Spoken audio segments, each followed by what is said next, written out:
So this is a series of discussions on topics that I've been thinking about a lot on my Thru-Hike, or that has changed and that I've learned a lot about on my Thru-Hike, that I just want to talk about more at length without the organization of a outline, etc. So I've been using a lot of different supplements on this Thru-Hike, and I'm not totally sure if it's ultralight, but what it's led to is me sort of learning experientially about a lot of different supplements. So the first supplement that I'm using is 200 milligrams per day of caffeine with L-theanine. I take the caffeine pill, which is 100 milligrams per pill, about an hour after I wake up, which I don't know. I heard Huberman say, to do that somewhere, and it makes sense to me that allow your brain to wake up for a bit. So while I'm packing up camp, I will not do the pill, and then I'll start hiking. And usually, because it's a little cooler, I'll hike for about a half hour, something like that, until I'm like, now I feel like the sluggishness of the morning, and then take that first pill. Then at about 10, so if I start hiking at 6 or 7, at about 10, I'll take the next pill. I really like how much L-theanine cuts off that anxiety curve that you get from caffeine. I think if you're doing a race or you're really trying to do your trail really quickly, that caffeine curve, that top peak sort of feeling, that sharpness might actually help you. But for me, psychologically, I like to have the awakeness and the alertness without the anxiety. On the CDT, I started doing MIA, which you can't measure. It's just this little bottle, squirt bottle, and one squirt, which is not, very specific. It's a certain number of milligrams, and I probably got up to about 600 milligrams per day of caffeine, which honestly, what was the roughest on me was my digestive system. It really made my stomach feel abrasive. So on this hike, I really don't want to go over 200 milligrams. I think that that's fine. I can definitely tell that my body's gotten used to it, so I don't have that same kind of pep that I did before, but I don't want to make the same mistake and end up doing a boatload of caffeine. But I think it's important to be able to measure the quantity of the caffeine that you're putting in your body, so that you can keep track of it getting out of hand, and you know exactly how it's affecting your body. And as an ultralighter, it's nice because I don't want to have to heat up water every morning. The pill really works, and I can utilize the L-theanine. The next thing that I'm using is magnesium, and I got the magnesium from the same brand that I got the caffeine from, because I'm so happy with this caffeine. And what they do is, it's called Smart, and they include 3 different kinds of magnesiums. I haven't done a lot of research into magnesium, but I guess in the community it's there are different kinds of magnesiums.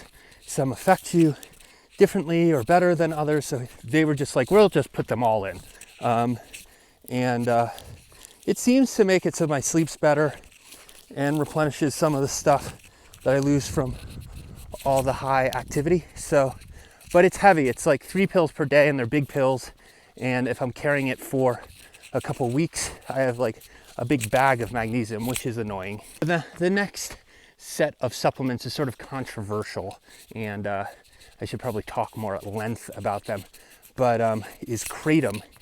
And I think we have to be really responsible with kratom. So what is kratom? Kratom is, I think it's a leaf that's grown almost entirely in Thailand, and it affects you sort of like an opioid, which is a dangerous word, and I think it should be, and kratom needs to be really tracked and used responsibly.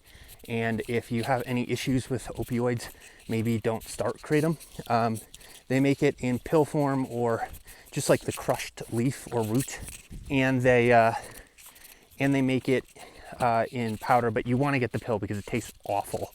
And then they make it in extract form, and extract's really intense. Honestly, I don't think it should be legal or that anyone should do the extract, because it really feels like they're taking an opioid pill. So I'll take about a serving and a half per day of white kratom. White kratom is different than green kratom. Well, in the morning I'll do white kratom because that has a little bit more energy to it, and then in the afternoon I'll do green kratom. I'll take the white kratom when I'm coming down from like the sort of the caffeine of that 10 o'clock 100 milligram is starting to, so the curve is coming down. I want to stay up there. I'll take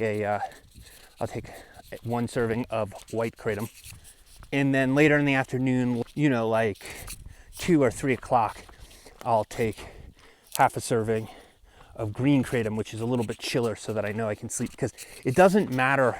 There's all these like upper pills, caffeine and kratom and etc. All of that doesn't matter if it affects your sleep. Sleep is the most important thing for everything. So if you're taking 100 or 200 milligrams of caffeine and it affects your sleep, then it's much better to just not do the caffeine and sleep well. So timing when I intake the kratom to make sure it doesn't affect my sleep is super important. And then tracking, always track everything to make sure that sleep quality stays the same. And then that's my issue with kratom. Can't really take it long term because it does affect my sleep. I don't know if it's repressing REM sleep, which is dream sleep, or deep sleep, but it's repressing one of those, or it's messing up the quality of the sleep. So I can't really do kratom long term. Otherwise, I'm just tired a lot. But how does kratom make you feel? Kratom, I said it's an opioid. There's euphoria. You are elevated, sort of like caffeine, probably closer to tea. And then your body feels really good. You feel like you're floating a bit. You're more present, and therefore hiking is more enjoyable. And then it's a mood elevator, and it decreases anxiety. So all things you want, but it is also an opioid. So be pretty careful with it. And then I also have in my bag a probiotic, because why not? Someone was giving them away at one of the hostels, and I was like, I'll take a week or two of probiotics. I think that's just good. I don't notice much of a difference, but I guess it must, and I'm eating crap on trail, so it's got to help a bit. And then I have a host, I guess I'll include these in supplement. I have a host of other pills that I just have for just in case, which is Tylenol PM if I can't go to sleep and I just need to put myself down. I find that feels way better than any melatonin, so I use that as a sleep pill. And then I have ibuprofen, and a lot of people are like, I'm just not gonna ever do ibuprofen. I think ibuprofen is like everything else. You just want to do it responsibly. So like, don't do it every day unless your doctor tells you to. And if you have an issue, like I was breaking in my topos, and I'm going to make yet another video about it because I have more to say about them. But my arch started hurting in my left foot, and it's because the shoe was really tight. And I hadn't taken ibuprofen in probably 2 or 3 weeks. And so I took 600 milligrams.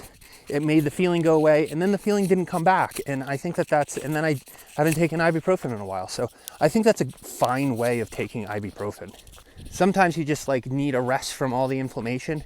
And once the inflammation goes down, it doesn't come back. So at least for me. And so I'm definitely a proponent of vitamin I. And so those are all the pills that I have in my bag. But when you add it all up, it's sort of a hefty bag, and makes me feel like I'm violating Ultralight. So I think I've gotten a little out of hand with all the different supplements, but I wanted to share with you what I'm using. And then, I don't know, I wanted to share 2 ideas of things. Again, these are controversial, but if I was trying to go really fast, I was doing FKT, or I was doing a race or something, I knew I'd be losing sleep. I also think trying something like phenibut, which is a GABA receptor, which I think is loosely connected with serotonin. And that just makes your body feel good, sort of in the same way that kratom does. And then Tim Ferriss is really about this. The Silicon Valley was really about this. About 10 years ago, they made a movie called Limitless about it, and that is modafinil. And I think if you know you're gonna be losing sleep, but you wanna maintain cognitive ability when you have lost that sleep, modafinil is really the best for maintaining concentration. But modafinil, you need to get a prescription for, and there can be some really insane side effects. So be careful with that one. So thank you for watching this. This is just sort of a little different. I'm gonna try to see if I can make one of these videos per day where I just sort of download the information that I have about how I do ultralight, and it's just sort of a loose discussion. And then if there's something that sort of comes up, like I would like to do a more in-depth, better filmed version of this video on supplements, and let me know if you want to see that. But for this, it's just like sort of morning talks about ultralight, focusing on a subject, and today was supplements. So thanks for watching.